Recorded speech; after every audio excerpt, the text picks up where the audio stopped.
name is Tong, or Tony. I'm from both Beijing and New York, and I go by Dr. Tooney because I was a doctor, I'm an ex-doctor, now cartoonist, sex educator, and nomad for 7 years. And you're probably wondering, why am I not a doctor anymore? But that's actually the wrong question. It should be, why was I even a doctor in the first place? And the answer is simple. Anyone want to take a guess? Yes. Asian parents. Yes, Asian parents. Yep. I feel like, why you not doctor? Is a question almost every Asian kid is asked. It's like, you get good grades? Okay, you can walk? Okay, of course, must be doctor. Actually, if you can't walk, they'll still be like, no problem, there's radiology. Oh, okay. So I used to deliver babies, and let me tell you, this stereotype is still alive and well. I even had one Asian parent ask me while I was doing her pregnancy ultrasound. I was like, oh, would you like to know if it's a boy or a girl? She's like, I don't care, but can you tell me if it's doctor? And I'm like, ma'am, our modern technology isn't that advanced yet. We can only tell if your baby's dumb, not smart. From all our genetic testing and the nuchal folds.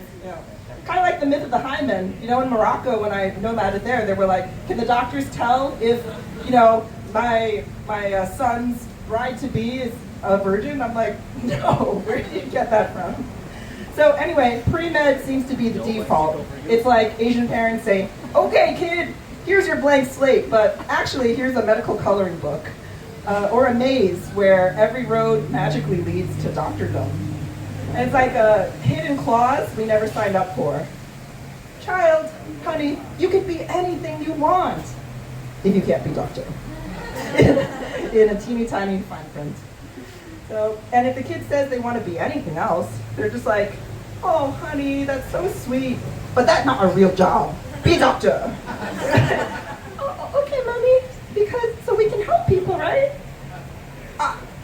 Sure. That's why. So there's usually just this binary flow chart. It's like, doctor, no doctor.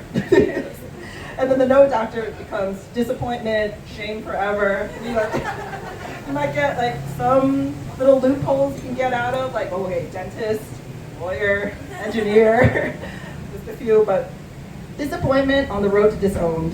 That's where that other path leads. So these are the principles of an Asian tiger parent. Super strict, ruling with their iron claws, and lots of mints, achievements, punishments, confinements. Nope, unfortunately enjoyment wasn't one of them. And conditional love, teaching your kid that you're only as good as the numbers and trophies you bring back. What?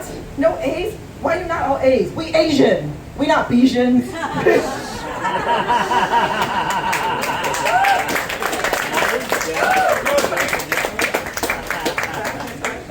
So though I moved to America when I was 3, my parents somehow magically preserved China till I was 18. I have absolutely no recs for anyone going to New York because I didn't really live there. I have a lot in common with people raised in a cult, as I found out when I briefly dated an ex-cult member. So after school, I would do either an after-school club for the brownie points on my resume, or come straight home and do piles of work. And of course, after I finish my work, I can't go out after dark because that's dangerous for a girl like me. And needless to say, there were no sleepovers with friends, definitely no boys. But magically, I was supposed to grow a husband or wife right after graduation. But go from no dating, and then as soon as I get my diploma, why are you not married yet? I suspected later on, I realized this, was like they wanted me to be a doctor just so I could marry a doctor. And I almost did, but dodged that bullet. That relationship taught me what it's like to be a mistress. Because he'd come home 3 hours late because he was sharing a new cancer diagnosis with a patient. And I'm like, fuck, can't even be mad at him. Then I'd be the asshole. If you're not familiar with Asian culture, I did this comic adaptation of The Five Love Languages. Anyone familiar? By Gary Chapman. Yes, wonderful book, beautiful book. So you can find it on my website, but let me share you a little bit about them if I have the time. So first, anyone want to shout out what they are? Anyone? Words of affirmation. What do you think the Asian version is? I really don't know difficult. I'm learning. Well, yeah, Asians are pros at blaming, shaming, and comparing. So they use words of negative reinforcement. For example, good words make you lazy. Bad ones better motivate you. Like, why you big loser? Why you not more like my friend's son? What else? Love languages? Acts of service. Physical touch. Try no physical touch. Basically, by the time we hit double digits, it's like, you too old for that. The white people need that. We don't need that. You said acts of service? No, I said physical touch. Oh, someone said acts of service. Yeah, so acts of service is what I think Asians do pretty well, mostly in the language of food. Lots and lots and lots of food.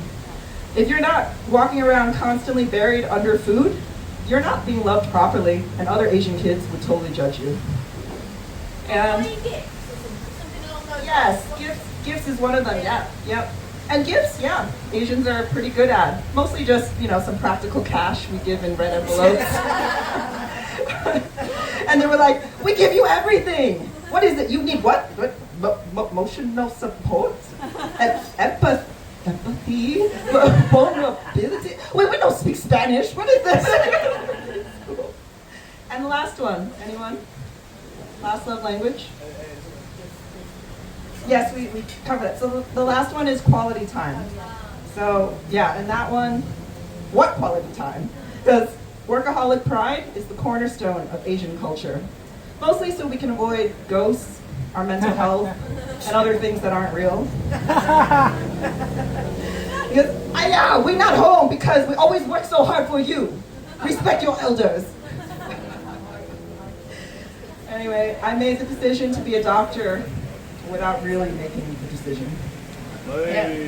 And for 14 years, I was this walking Asian poster child until I got fed up in my 30s and Eat, Pray, Love style blew up my life.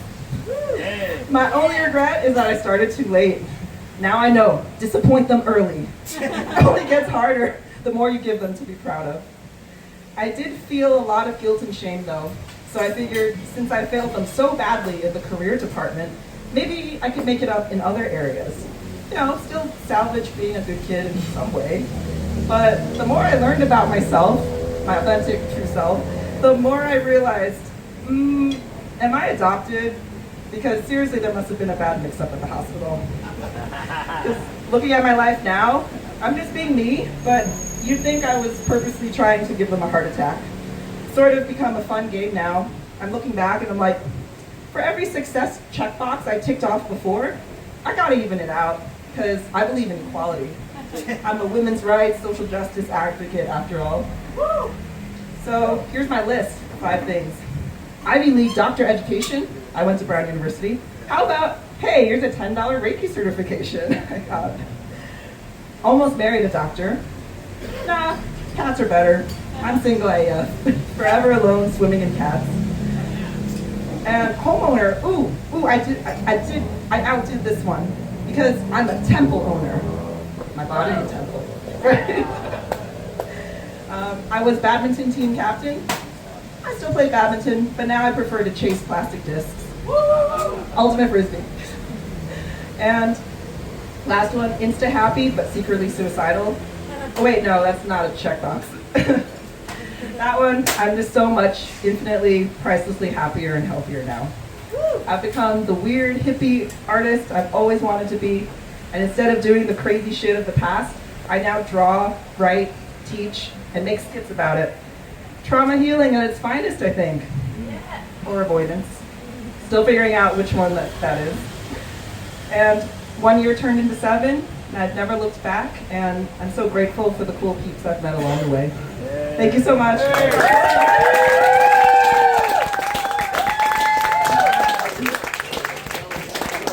Tony! Wowza. One more time. Today. Wowza. Honestly, what a first time.